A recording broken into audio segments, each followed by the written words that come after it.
Okay, I have a confession. I've been secretly electrocuting things on my surface for billions of years, and literally nobody noticed until last month. Surprise! I knew it! I've been hearing weird crackling sounds near you for years, and everyone said I was paranoid. But no! You've literally been a walking taser this whole time! What else are you hiding, Mars? Mercury, you were right! My Perseverance rover caught Mars red-handed with 55 electrical zaps over 2 years. My little rover is basically the CSI investigator of space. Mars, you're grounded. Wait, you're already grounded. Never mind. Oh, wow! Mars has lightning! How original! Let me see these epic bolts of fury. Oh wait, I don't see anything because apparently his lightning is invisible and tiny. How very convenient! Next you'll tell me he has an atmosphere too. At least I shave an atmosphere, Venus, and my dust devils are 8 kilometers tall, spinning at 99 miles per hour. We've got thousands of electric tornado parties happening every day. You're just jealous because your surface is hot enough to melt lead and you've got nothing fun happening. All right, children, science time. It's called triboelectric charging. Mars dust particles are basically having angry bumper car competitions in his atmosphere. They rub together, electrons jump around, and boom! Zappy zappy time! It's like when you shuffle across carpet in fuzzy socks, except Mars does it with rocks. Wait, there's more! Plot twist incoming! Mars' atmosphere is 100 times thinner than Earth's, which means he needs way less charge to make lightning happen. Not weaker, he's efficient! It's like he's playing the game on easy mode. Venus, you just got served by atmospheric physics! Okay, Mars, we need to talk. My astronauts want to visit you soon and walk around collecting rocks. Are they gonna get zapped like they touched a doorknob after Black Friday shopping?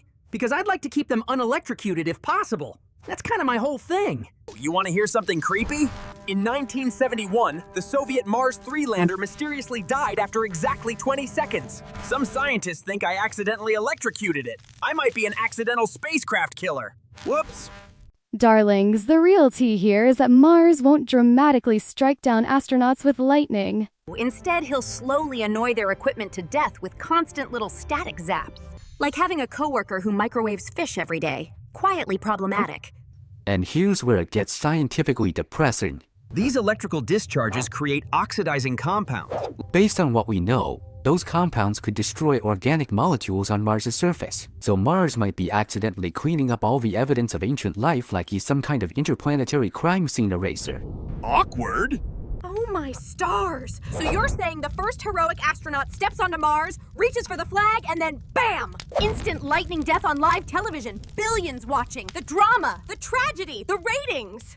Venus, you're being ridiculous. Again. These mini lightning bolts are only a few centimeters long with energy like a car spark plug. An astronaut won't get dramatically struck down for television ratings. The real danger is to sensitive electronics. So less dramatic death scene and more annoying IT problem. Much less exciting than you're imagining. I'm officially in the Electrically Active Planets Club with Earth, Jupiter, and Saturn. Do you know how exclusive that club is?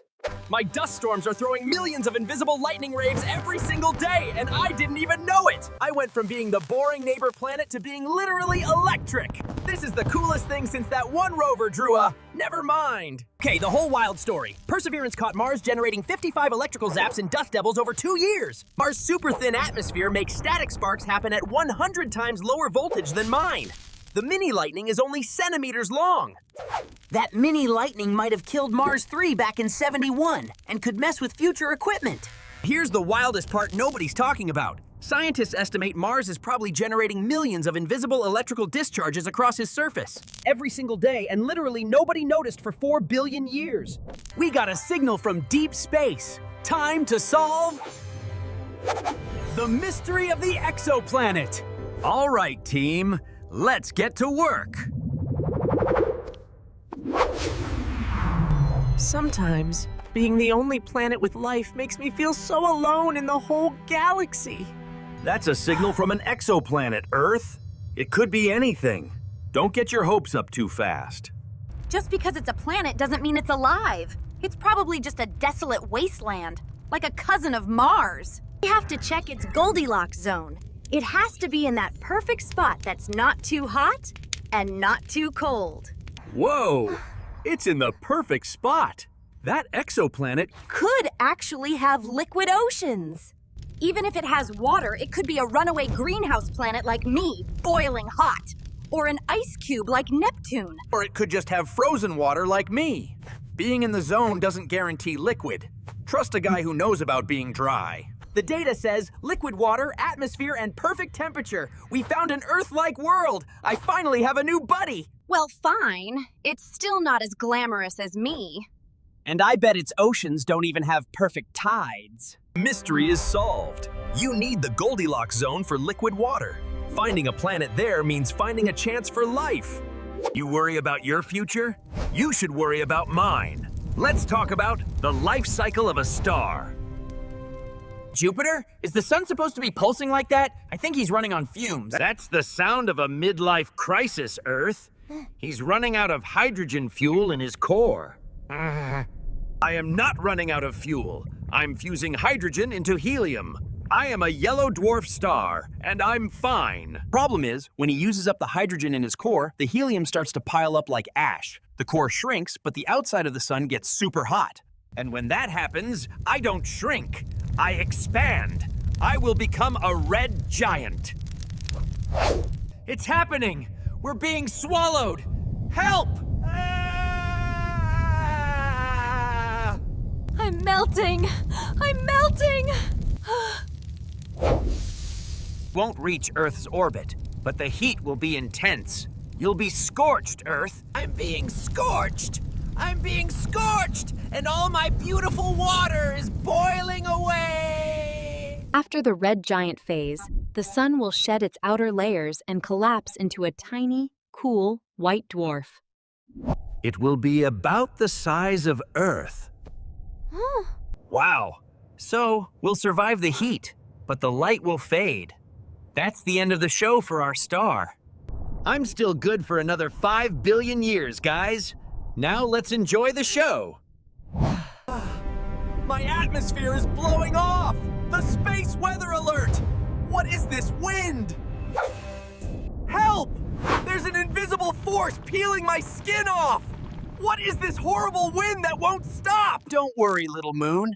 I am Mercury, the smallest, fastest planet. The moon is way bigger and further away. Get it together. My mistake.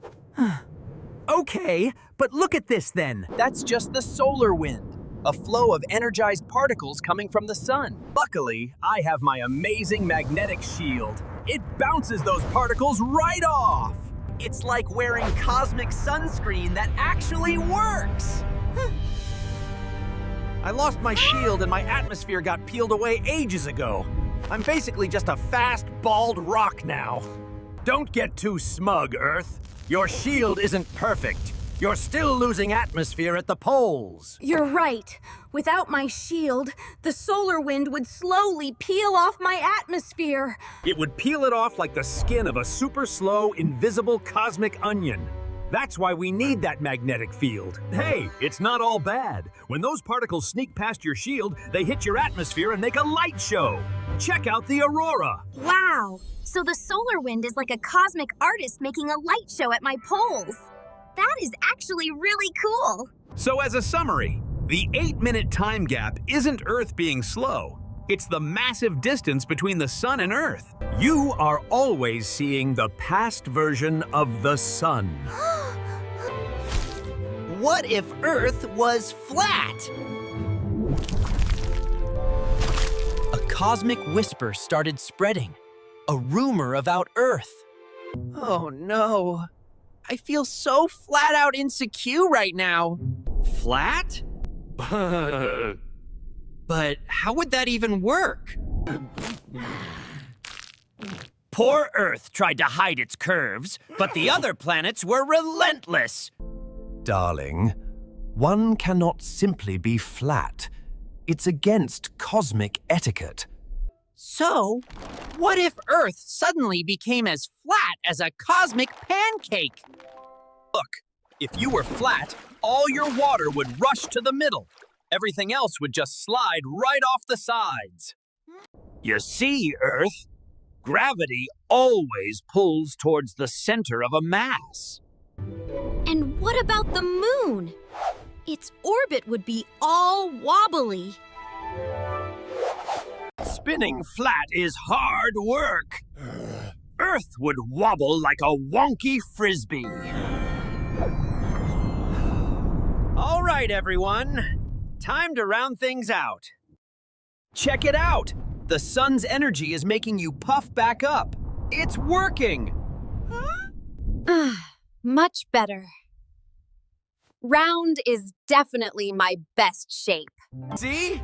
That's why being a round, beautiful sphere is the best way to be. All right, Saturn, it's time to settle this. Who is the true biggest, baddest planet in the solar system? I'm the biggest, Saturn. Everyone knows that. Nonsense, Jupiter. My rings make me look enormous. I'm clearly the most impressive. Hey, guys! How about a friendly competition instead? I'm too tiny for this. Can't we just measure your height? According to volume, Jupiter, you can fit over 1,300 of me inside. Saturn, you only fit 764. Jupiter wins the volume round. Hold on, Brood. Being biggest doesn't mean being best. I challenge you to the density test.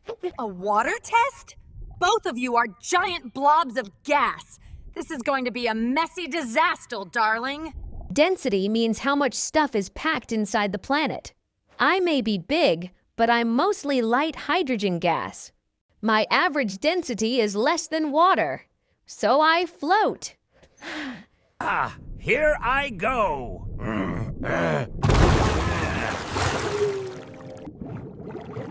Tell everyone I died trying to prove I was the densest. And that's how we solve the great cosmic soak. And there you have it. Jupiter is the biggest by volume, but Saturn is the lightest by density. We have two different winners. Fine, but I challenge you to a magnetic field strength contest next week.